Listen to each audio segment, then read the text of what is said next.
Ganda ng luto, no? Oh. Tingnan mo ha. Alalayan mo, handali. Sige, tuloy lang, tuloy. Ituloy lang ikot. I-check natin, baka mamaya kasi masobrahan. Pinalulutong na po kasi namin eh. Ganyan kami magpalutong. Tingin-tingin. Hindi naman, okay lang. Yan. Ganyan kami magpalutong. Nilalagyan namin ng buhos sa gilid pag malapit na hanguin. Bali na sa halos 3 oras na po siya nakasalang. Ito po halos 60 kilos yung baboy natin. Maganda naman yung pagkakaluto niya.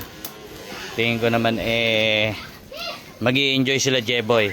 Katutubo kasi kakain, kaya kailangan maganda yung luto. Oo. Tingnan niyo naman, napakapula. Napakaganda. Halos iuwi nila lahat 'yan. Kasi kami dito sa bahay, hindi naman kami masyado nagkakain ng lechon. Meron sana kaming bisitang inaantay, kaso hindi nagpunta. At meron biglaan lakad. Napunta raw ng Baguio. Kaya sa katutubo, yung dapat kalahati sa kanila, kalahati sa katutubo.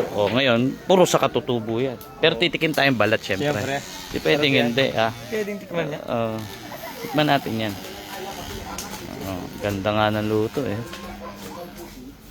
Luto-luto yan. Sabihin hindi luto-luto, halos 3 oras na nakasalang. Di ba? Pero syempre, ano yun pa natin, susureball natin yan. Pati lasa niyan, sakto yan.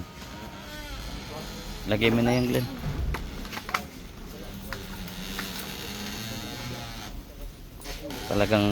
Talagang galingan eh. Mano-mano lang po ito ha. Kaya sana huwag niyo masyado pinipinta sa lechon nyo. Unang-una, gamit namin kawayan. Yung mga kahoy, yung tungtungan, kahoy.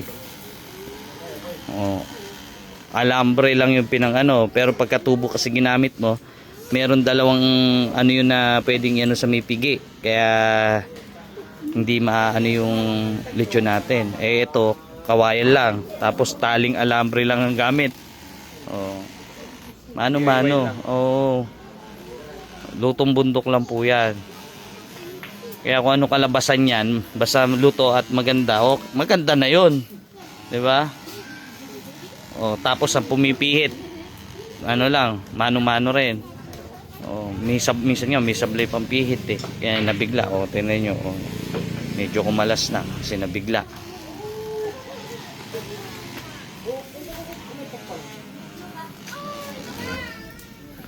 Yan, masyado ng ginalingan, Ganda ng luto.